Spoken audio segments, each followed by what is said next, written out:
সৌভিক ফেসবুকে এক পরিচিত নাম, শুধু দেখতে হ্যান্ডসাম বলে নয়, ওর পরিচিতি কবিতায়। মন ভালো হয়ে যায় ওর কবিতাগুলো পড়লে। প্রেমের, বিরহের সব কবিতায় ও পারদর্শী। তাই ছেলে বন্ধু থেকে মেয়ে বন্ধুই ওর বেশি। কত মেয়ে ওর ইনবক্সেও যোগাযোগ রাখে। অনেকে আবার কবিকে প্রেম নিবেদন করেও বসে। মনে মনে ও ব্যাপারটা ভালোই এনজয় করে, কিন্তু বাড়াবাড়ি বিষয়টা এলেই সাবধান হয়ে যায়। এই মুহূর্তে শুধু একজনের সঙ্গে জড়িয়ে পড়তে মন চায় না, সেই জন্য গভীরতায় পারতপক্ষে যায় না, কোনো ফোনই রিসিভ করে না। অনেকে এই জন্য মাঝে মাঝে রাগ প্রকাশ, অভিমান, দুঃখ নানাবিধ কায়দা কমেন্টে জানায়। সৌভিক পাকা খেলোয়াড়ের মতো সেগুলোকে পাশ কাটায়। সেদিন একটা দারুণ প্রেমের কবিতা লিখেছে। লাইক কমেন্ট ঝড়ের মতো পড়ছে, সবই প্রশংসা মাখানো। এর মধ্যে ফ্রেন্ড রিকোয়েস্ট আসার ধুম, বেশিরভাগ মেয়েদের। ও একটু বাছ বিচার করে অ্যাকসেপ্ট করে। প্রোফাইল আগে দেখে নেয়। একটা ছবি হঠাৎ ওর দৃষ্টি আকর্ষণ করলো। কৃষ্ণা চৌধুরী, বয়স কত হবে? 20-22। অবশ্য ছবি দেখে বয়স বোঝা যায় না। ছবিটা যেন ওকে চুম্বকের মতো আকর্ষণ করতে লাগলো। সচরাচর এই রকম ছবি ওর চোখে পড়েনি। মেয়েটার মুখটাতে দুষ্টুমি মাখানো, চোখ দুটোতে কাছে ডাকার ইশারা, আবার ফাঁক করা গোলাপি ঠোঁট দুটো থেকে বদমাইশি করে হলুদ সাপের মতো জিভ এঁকে দিয়েছে। এর ফলে আরও আকর্ষণীয় লাগছে। রিকোয়েস্ট অ্যাকসেপ্ট করল সৌভিক। ফেসবুকে লেখালেখির ফাঁকে একটা ভালো চাকরির চেষ্টাতেও ব্যস্ত সে। এখন যে কোম্পানিতে আছে সেখানে ভবিষ্যৎ বলে কিছুই নেই, ওই কয়েক হাজার। আজকের বাজারে অচল। অফিস থেকে ফিরে মেসে ঢুকলো সৌভিক। বাবা মা মেদিনীপুরে থাকে, চাকরির জন্যে ও এই মেসে।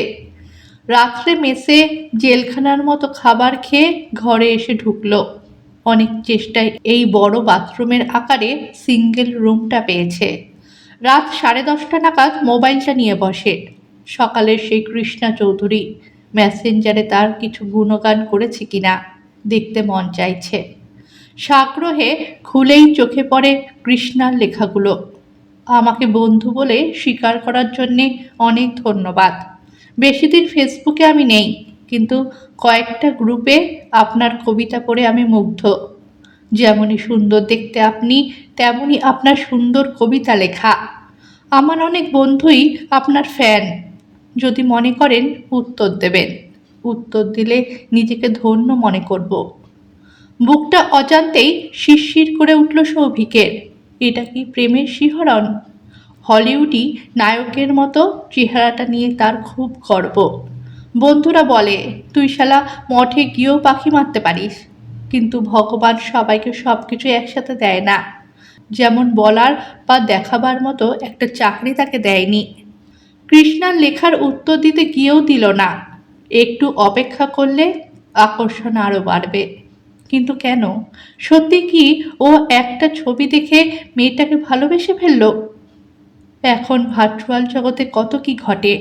কৃষ্ণার ছবিটা আসল নাও হতে পারে, ওর প্রোফাইলে তথ্যগুলো ফেক হতে পারে।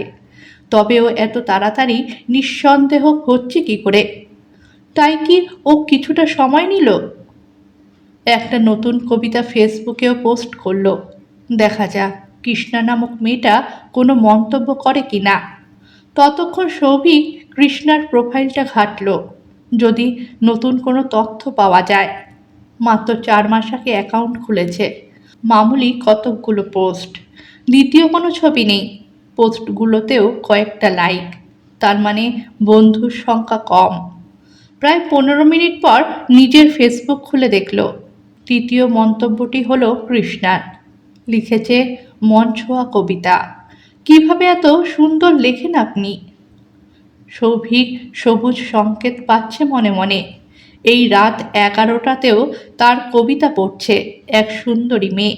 নিজের পিঠ নিজেই চাপড়াতে ইচ্ছে হলো। অনেক মেয়ে বন্ধু ওর ফ্রেন্ড লিস্টে আছে, কিন্তু এ যেন ব্যতিক্রম। একেই কি বলে প্রথম দেখাতেই ভালোবাসা বা প্রেম? অবশ্য ছবি দেখে প্রেম। মেসেঞ্জারে গিয়ে ব্যক্তিগতভাবে কৃষ্ণাকে ধন্যবাদ জানাতে গিয়েও থেমে গেল। তাহলেও খেলো হয়ে যাবে। মেয়েটা ওকে হ্যাংলা ভেবে বসবে। ফেসবুকে সব বন্ধুদের মতো ওকেও জানালো শুধু ধন্যবাদ। তারপর ফেসবুক অফ করে দিল। ঘুমোবার আগে পর্যন্ত চোখের মধ্যে ভেসে উঠছে কৃষ্ণার ছবিটা, যেটা গল্পের ক্যাপশনে দেওয়া আছে। সৌভিক অফিসে গিয়ে একবার মোবাইলের মেসেঞ্জারটা দেখলো। সঙ্গে সঙ্গে কৃষ্ণার মেসেজটা চোখে পড়ল। একটা শুধু ধন্যবাদ। আশা করেছিলাম কবি মানুষ, অন্তত 2 লাইন কবিতা পাবো। খুব নিরস আপনি। কথা দিলাম আপনাকে আর কোনোদিন বিরক্ত করব না। ভালো থাকবেন। সৌভিক 1 মিনিট চিন্তা করে টাইপ করতে লাগলো। ভুল বুঝবেন না, কাল রাত্রে নেটের অবস্থা খুব কাহিল ছিল। আপনার কমেন্ট পড়েই উত্তর দিচ্ছি। আমার সৌভাগ্য আপনার মতো সুন্দরী পাঠিকা আমার এলোমেলো কবিতাগুলো পড়ছে। উত্তর পেলে জানবো আপনি আমার উপর রাগ করেননি। সেই শুরু হলো তাদের মেসেঞ্জারে লেখালেখি। 1 মাসের মধ্যেই পরিচয়টা নিবিড় হয়ে উঠল। মেসেঞ্জার ছাড়িয়ে ফোনে কথাবার্তা শুরু হয়ে গেল। সৌভিক কৃষ্ণার মিষ্টি কণ্ঠটা শোনার জন্য সারাদিন বসে থাকে। কৃষ্ণার একটাই অনুরোধ, সৌভিক যেন ফোন না করে, কেননা বাবা মা জানতে পারলেই সর্বনাশ। ও সুযোগ বুঝে ফোন করবে। সৌভিক ভেবে পায় না এ কোন যুগে কৃষ্ণা বাস করছে। অগত্যা মেনে নিতে হয়। অবশ্য রুটিন করে প্রতিদিন কৃষ্ণা ওকে ফোন করে। দূরত্বটা ধীরে ধীরে দুজনের মধ্যে কমে আসে। একদিন সৌভিক আবদার করে, তোমার একটা ছবি হোয়াটসঅ্যাপে পাঠাও, ওই রকম ছবি দেখতে ভালো লাগছে না। কৃষ্ণা সুরেলা কণ্ঠে হেসে বলে, তুমি এই ছবিটা দেখেই আমাকে পছন্দ করেছিলে। এটা আমার একান্ত অনুরোধ। সৌভিকের গলায় নিবিড়তা। ও প্রান্ত একটু চুপ করে থেকে বলল, বেশ, ইচ্ছা পূরণ হবে আমার কবি মশাইয়ের। এর কয়েকদিন পরেই কৃষ্ণার একটা ছবি সৌভিকের ফোনে এলো। ছবিটা দেখে ও আরও গভীর প্রেমে পড়ে গেল। যে কোনো ফিল্মের নায়িকার থেকে কম নয়। সৌভিক নিজেও দেখতে সুন্দর, কিন্তু ও আরও বেশি সুন্দরী। এবার নিজেই একটা হীনমন্যতায় ভুগতে আরম্ভ করে সে। যদি তার চাকরি আর মাইনের ব্যাপারটা শোনে, এইভাবে একটা ভাঙা মেস বাড়িতে থাকে। মেদিনীপুরেও তাদের বাড়ির ওই ছিঁড়ি। নিজের অজান্তেই একটা ঢোক গেলে। কৃষ্ণা কেন, কোনো মেয়েই সম্পর্ক রাখতে চাইবে না। শীতের রাতেও ও ঘেমে ওঠে। এদিকে এই মুহূর্তে কৃষ্ণার সঙ্গে ছাড়াছাড়ি কথাটা কল্পনাতেও আনতে মন চাইছে না। এই সময় কৃষ্ণার ফোন এলো। বিশ্রী ছবিটা পেয়ে খুব মনে মনে হাসছ, তাই না? ছবিতে যাকে এত সুন্দরী দেখতে লাগে, সামনে দেখলে? কথা শেষ করে না ও। সামনে পেতনি লাগবে। হাসির শব্দ। ওর হাসি সৌভিকের মনে একরাশ ভালোবাসার স্বপ্নের সৌধ রচনা করতে থাকে। হাসি থামিয়ে কৃষ্ণা বলে ওঠে, তুমি এত সুন্দর কবিতা লেখো, একটা বই বার করছো না কেন? বন্ধুদের দেখাতাম, আমার বয়ফ্রেন্ডের কবিতার বই। সৌভিক শুকনো হাসি টেনে বলে, কে আমার মতো অনামী কবির বই ছাপাবে? তুমি আগেই ধরে নিচ্ছ কেন? কোনো প্রকাশকের কাছে গিয়ে আগে কথা বলে দেখো। অভিমানের গলায় সৌভিক বলে, যে কোনো লেখকই চায় তার লেখা গল্প, কবিতা পুস্তক আকারে প্রকাশিত হোক। এটা যে কোনো লেখকেরই স্বপ্ন। ও প্রান্ত থেকে কৃষ্ণা বোধহয় বুঝতে পারে সৌভিকের কষ্ট। বলে ওঠে, এই, তুমি মনটাকে একদম ছোট করবে না। এখন হয়তো ওরা ছাপছে না, পরে দেখবে। কোনো দিন ছাপাবে না। একজন প্রকাশক মুখের উপর বলেই দিল, নিজের পয়সায় ছাপান আর বন্ধু বান্ধবকে বিক্রি করুন। কৃষ্ণা প্রসঙ্গটা বদলায় না। তারও জেদ চেপে গেছে। এত লোক ওর কবিতা পড়ে বাহবা দেয়। তুমি খবর নাও, একটা বই ছাপাতে কত টাকা লাগে? সে খবর আগেই নেওয়া আছে, প্রায় 20-22 হাজার টাকা। আমারও তো টাকা নেই যে ছাপাবো। আর বইগুলো গাদা করে মেসের এক চিলতে ঘরেতে পড়ে থাকবে। মুখে হাত চাপা দেয় সৌভিক। দুঃখের মাথায় এসব কি বলছে সে? তার এই গরিবি জেনেও কৃষ্ণা এগোবে, কিন্তু পরক্ষণেই ওর ভুল ভেঙে গেল। তোমাকে আরও নিজের লাগছে। এখনকার ছেলেদের মতো বানিয়ে বানিয়ে নিজের সম্বন্ধে বড় বড় কথা বলো না শুনে। একটা কথা বলবো, যদি কিছু মনে না করো। সৌভিক বুঝতে পারে না ও কি বলতে চাইছে। কৃষ্ণা কি সত্যি আরও কাছে আসতে চাইছে? বলো কি বলবে। দম বন্ধ করে অপেক্ষা করে থাকে সে। আমার কিছু জমানো টাকা আছে, আমি চাই ওই টাকাগুলো দিয়ে একটা বই ছাপাও। না না, তোমার জমানো টাকা দিয়ে বই? বিক্রি না হলে সব টাকা জলে যাবে। যাক, তবু জানবো কারো স্বপ্ন সত্যি করবার চেষ্টা করেছি। কৃষ্ণার গলায় দৃঢ়তা। সৌভিক মনে মনে একটা আনন্দ অনুভব করতে থাকে, তার ভাগ্যের প্রশংসা করে। তবু ফোনে নিমরাজি হয়। শেষে ঠিক হয় কয়েকদিন বাদে সে কৃষ্ণাকে জানাবে। সৌভিক মনে মনে ভাবে, তার স্বপ্ন কি সত্যি সার্থক হতে চলেছে?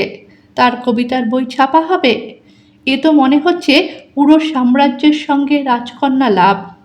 রাতে ওইসব ভাবতে ভাবতে কখন ঘুমিয়ে পড়েছে সে। দুপুরের দিকে কৃষ্ণার ফোন এলো।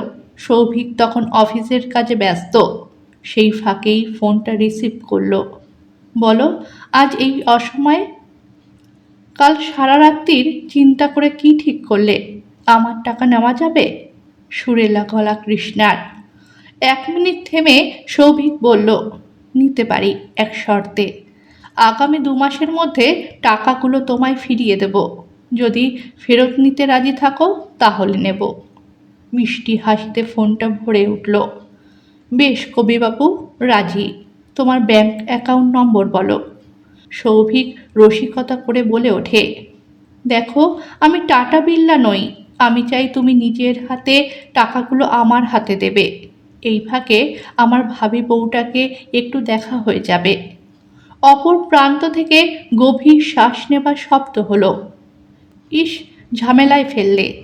একটু থেমে বলল, ঠিক আছে, পরশু মিলেনিয়াম পার্কের ভেতর একদম কোনায়, আর্মেনিয়াম ঘাটের দিকে বেলা 3টের সময় দাঁড়িয়ে থাকব। ঠিক সময় আসবে, না হলে 10 মিনিট ওয়েট করে চলে যাব। সৌভিকের বুকের ভেতর যেন আনন্দের নৃত্য চলছে। আমি অফিস থেকে কেটে 2:30-র মধ্যেই পৌঁছে যাব। কিন্তু আমরা এখনো পর্যন্ত কেউ কাউকে সামনে থেকে দেখিনি, শুধু ছবি দেখেছি। চিনব কিভাবে? কৃষ্ণার প্রেমের কণ্ঠ। আমি তো তোমাকে 1000 জনের ভেতর থেকে চিনতে পারবো। ঠিক আছে, আমি সবুজ রঙের একটা সালোয়ার পরে যাব। এবার আমার হাদারাম হবু স্বামীটা চিনতে পারবে তো? সৌভিক যেন প্রেমের সাগরে এবার ডুবে যাবে। রাখলাম, তাহলে পরশু। কৃষ্ণা লাইনটা ছেড়ে দিল। সৌভিক যেন একটা ঘোরের মধ্যে থেকে বাস্তবে ফিরল, আবার কাজে মন দেবার চেষ্টা করল। 2 মাসের মধ্যে এত গভীর প্রেম যেন বিশ্বাস হতে চায় না। কবে যে পরশু দিনটা আসবে। মনে হচ্ছে ভগবান হঠাৎ করে সময়টা থামিয়ে দিয়েছে। সব কিছু থমকে দাঁড়িয়ে গেছে। ইস, এখনো কালকের দিনটা কাটাতে হবে। একেই কি বলে ভালোবাসা? আচ্ছা, কৃষ্ণারও কি এই রকম বোধ হচ্ছে? মেয়েরা ধৈর্য ধরতে জানে, ছেলেরাই ছটফট করে মরে। 6টার সময় গাধার খাটনি শেষ করে মেসের পথ ধরল সৌভিক। মনটা আজ উড়ু উড়ু। কেমন যেন নিজেকে আলাদিন আলাদিন মনে হচ্ছে। ওর হাতে সেই আশ্চর্য প্রদীপটা কোনো প্রকারে এসে গেছে। গত 2 মাস ধরেই তার সময়টা ভালো যাচ্ছে। কৃষ্ণার সাথে ফেসবুকে আলাপ হবার পর থেকেই। যদি কবিতার বইটা হট কেকের মতো বিক্রি হয়ে যায়, তাহলে আর ওকে পায় কে? ছোট কপালটা হঠাৎ চওড়া হয়ে গেছে।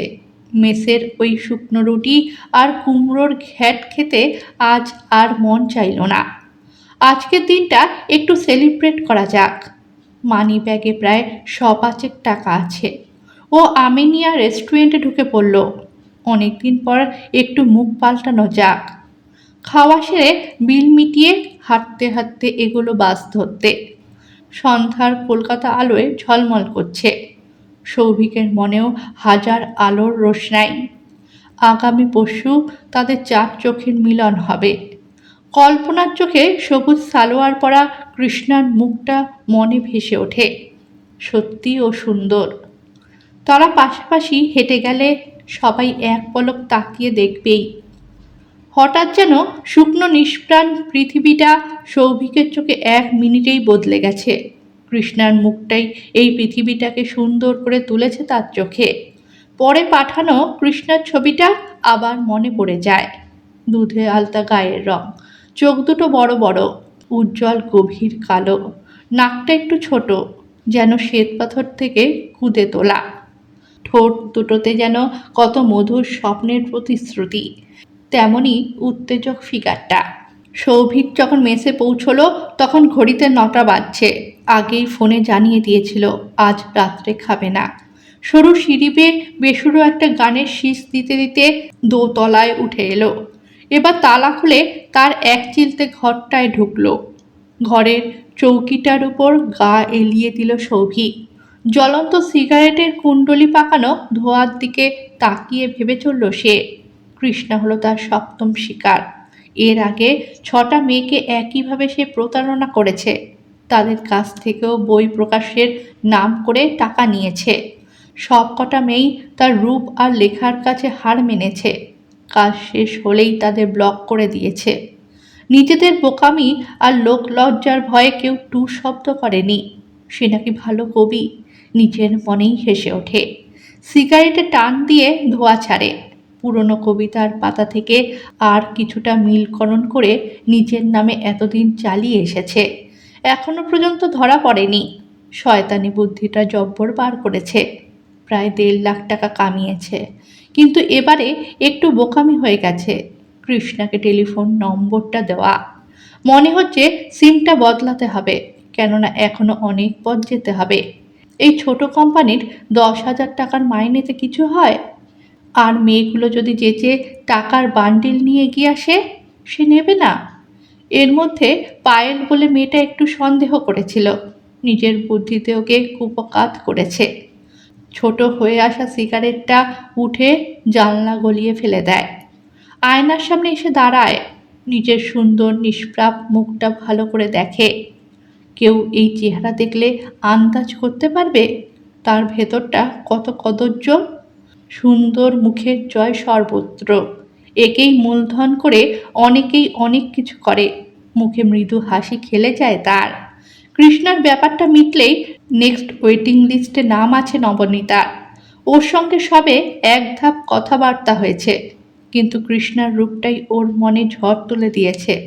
এর আগে এত রূপবতী কেউ তার কাছে আসেনি, তাই এত তাড়াতাড়ি ওকে ছাড়তে ইচ্ছে করছে না।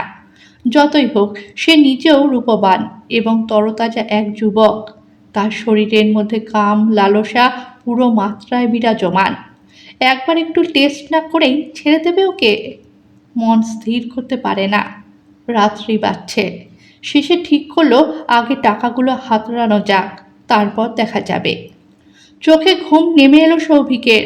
পরশুদিন অফিস যাওয়ার আগেই ও নিয়ম ভেঙে ফোন করলো কৃষ্ণাকে।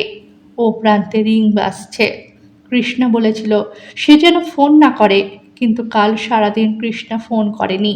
স্বাভাবিক ও মনে মনে বিচলিত হচ্ছে। টাকা নিয়ে সত্যি আসবে তো? একটু বাদেই ফিসফিসিয়ে গলায় কৃষ্ণা বলে উঠল, কি ব্যাপার, ফোন করেছ কেন? মনটা হালকা হলো সৌভিকের। কাল ফোন করনি কেন? কাল বাড়িতে মাসিরা এসেছিল, একদম সময় পাইনি। সরি। আজ তাহলে 3টের সময় দেখা হচ্ছে।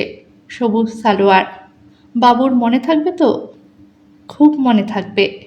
কৃষ্ণা ব্যস্তভাবে বলে উঠল, এখন রাখছি, মা এদিকে আসছে। লাইন কেটে দিল ও।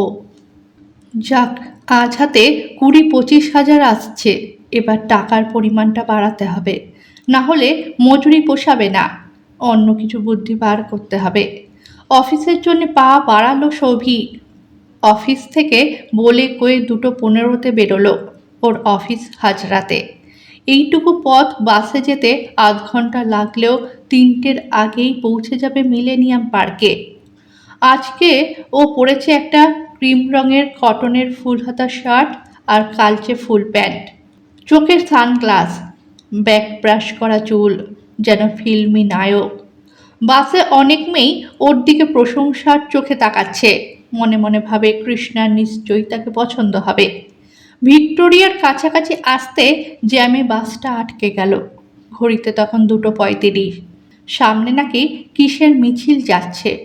একটু বাদেই সৌভিকের মুখে চিন্তার ছাপ পড়ল, কেননা ঘড়ির কাঁটা 3টের দিকে এগোচ্ছে। যদি মেয়েটা অপেক্ষা করে চলে যায়, এতগুলো টাকা হাত ফসকে পালিয়ে যাবে। ওকে কি একবার ফোন করবে? কিন্তু কৃষ্ণাই জানিয়েছিল 10 মিনিট দেখে ফিরে যাবে। চিন্তিত মুখে বাস থেকে নেমে পড়ল ও।